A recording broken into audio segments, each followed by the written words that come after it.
Every e-commerce brand does email marketing, so you probably already have some flows set up and you send email campaigns consistently. But the top brands that do tens of millions or hundreds of millions of dollars think about their email marketing completely different to you. I know this because we've studied what they do, we've stolen their strategies and applied it to our clients, over 100 plus e-commerce brands, and helped them generate over $40 million of email marketing revenue. So in this video, I'm going to show you what the top e-commerce brands know about email marketing that you probably don't. So the first thing that the top e-commerce brands do that regular e-commerce brands don't is focus on their lifetime value and getting more out of each customer. Now, this is really important because the key ratio that shows your business's profitability is your lifetime value to CAC ratio. Lifetime value is the total margin or profit that you earn over the life of a customer, and CAC is the cost you spend to acquire a customer. Now, most e-commerce brands are usually complaining that they spend too much money paying Zuckerberg, and they want to reduce their ad spend, and that's fine. All good e-commerce brands acquire customers for very cheap and are profitable on their first order. However, the problem is CAC is always rising. It's always been rising and it always will be rising. You're never going to pay less to acquire a customer than you are today. So the top brands in the world, they focus on the other side of the equation. They focus on lifetime value and growing the value out of each customer they acquire. And this is brands like AG1, Groons, True Classic. They acquire a customer at basically break even. They scale their ad spend to the point where they're break even on the first order and they make all their money from the repeat sales that they get from that customer. Now, the founder of True Classic literally said on LinkedIn that we acquire customers at break even and we just rely on our product to bring customers back. And what they've done is just scaled their ad spend at break even and just relied on those repeat customers to bring in profit. And the reason why this is so crucial is because you make significantly more profit on a customer's second purchase with you. When someone buys from you for the first time, you're probably only making 10 or 15% margin on that order. But for the second purchase, generally people that come back to buy from you, their carts are significantly bigger and you're not using ad spend to get that customer back. So there's no customer acquisition cost associated to it. The profit ends up being 40-50% even. And if you can get multiple repeat purchases, all of that profit stacks up significantly. Now, companies like True Classic have basically realized that they're not going to make that much profit on the first order. So let's just scale our ad spend until we're acquiring customers at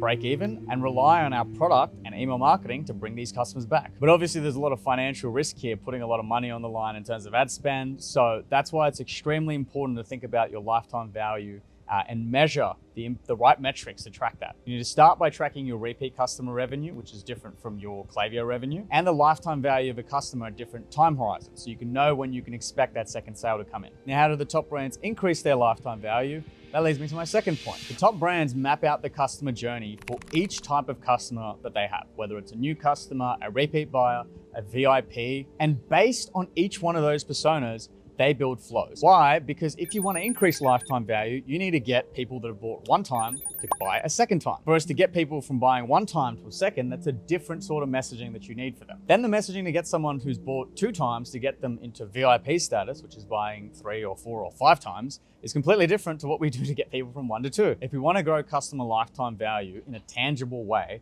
we need to make the customer feel seen. And where good brands go wrong is that they have all the flows that they need, but they're not personalized to specific customers, which is the most important bit. So how does this actually work in practice? Now, let's say there's a customer that's abandoned cart. If this is a first-time buyer that's never bought from us before, we might send a few emails in an abandoned cart sequence. And then if that doesn't work, we might be tempted to incentivize them with a discount to get them across the line. Now, the Klaviyo revenue is going to show that that is super effective. However, when we're dealing with a customer that's bought from us 10 times, does it still make sense for us to give them a discount? Probably not. This is someone who knows who we are as a brand. They love us. They probably use our products religiously. We don't need to cut into our margin to get them to come back. We can use urgency, or if this person's bought from us 10 times, they've probably racked up a lot of loyalty points, which we can just remind them of instead to use. Now, what would have probably happened if we didn't personalize the messaging to this VIP is that they might have gotten the 10% off discount code and they would have stacked it with their loyalty points so that they basically get the order for free and we're losing money on that sale. Or because they bought 10 times, they just always wait for us to send them a discount and they only buy from us at that discount price. Now, the more often that someone buys from you at a discount, the less likely that they will ever buy from you at full price. Now, the way that you can find opportunities to actually improve your customer experience is by actually clicking through individual profiles on Klaviyo and seeing what flows they're getting hit with, seeing what journeys they go into if they're a VIP, it's seeing what journeys they go into if they're a repeat customer or a new customer, and optimizing the journeys and making splits so it's personalized to each type of customer. Problem with this though is that you're really just fixing what's broken. So if you want a proactive way to do this, you can work with an agency that's done this for hundreds of clients, like ourselves. We're Hamilton Emails. We run the Klaviyo accounts of 100 plus e-commerce brands around the world, and we've helped multiple brands tangibly increase their lifetime value. So if you want help doing this, you can book in a call below and speak directly to me to see if we can help. Now, for my third point, I'm gonna get a lot more specific. And what top brands do that regular brands don't is they over-engineer the welcome flow. Whenever someone joins your welcome series, that is the most interested that they will ever be in buying from your business. And this is because when someone's shopping online for a product, they're only really shopping for a short window of time before they either buy or move on to something else. And this probably applies to you. If you're in the market for a water bottle, you're probably going to spend a small amount of time looking for a water bottle, and then you're either going to buy one or you're going to move on to something else. And that's all going to happen within the span of maybe 2 days max. And what's going to happen as a result of you clicking onto those websites that sell water bottles is you're now going to also get ads for other businesses that sell water bottles, which is going to help you make a purchase. So what do you take away from this if you're a business that sells water bottles? It's that your welcome series flow, when someone gives you their email, needs to be super dialed in. AG1 and Groons are the best example of this. Their welcome series is the most dialed in experience that I've ever seen. Groons has a 52% off discount. For AG1, anyone that lands on the website gets hit with this massive incentive where they get travel packs, they get a big discount on their first order. And this means hyper optimizing the pop-up and consistently running tests so that you're capturing the email address of anyone who might be interested in buying from your website. Then it's dialing in the messaging so it is the highest converting message, and it's constantly running tests on that to do that better. If you look at the website for the Audit or AG1, you'll notice that their pop-up is constantly changing. They're always running tests. The offer's the same, but the format of the pop-up is constantly changing because they're trying to always find the best converting offer. Once the top brands get your email address, then they're very, very aggressive. Groons, for example, sent 6 emails in a 24-hour period. Now, I'm not suggesting that you need to spam your audience like that. However, it's just more data to support the fact that people are the most interested they will ever be when they're in your welcome series flow. Now, another thing that these brands do is they go even further than the email sequence itself. They have a custom landing page where they direct the welcome series traffic to, where they show the offer on the pop-up and welcome series. And this gives them another thing that they can test and make the optimizations on, because like I said, this is the most interested your customer will ever be. Good e-commerce brands run A/B tests on their welcome series flow.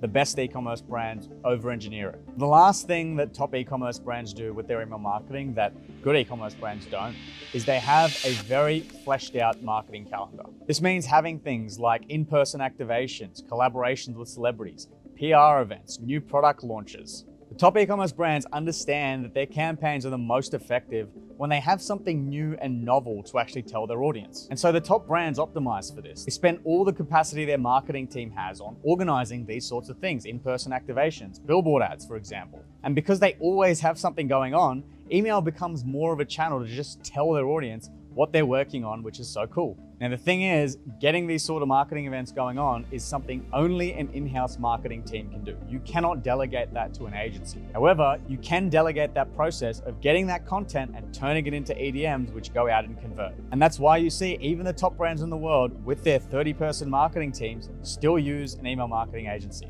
because it frees up capacity of their marketing team to work on their high leverage opportunities. So that's the end of this video. If you found that helpful, you can subscribe. I post videos every week on email marketing and retention. Otherwise, if you want to free up the capacity of your marketing team to work on high leverage activities and delegate your email marketing, you can book in a call to speak directly to me to see if we can help. See you in the next video.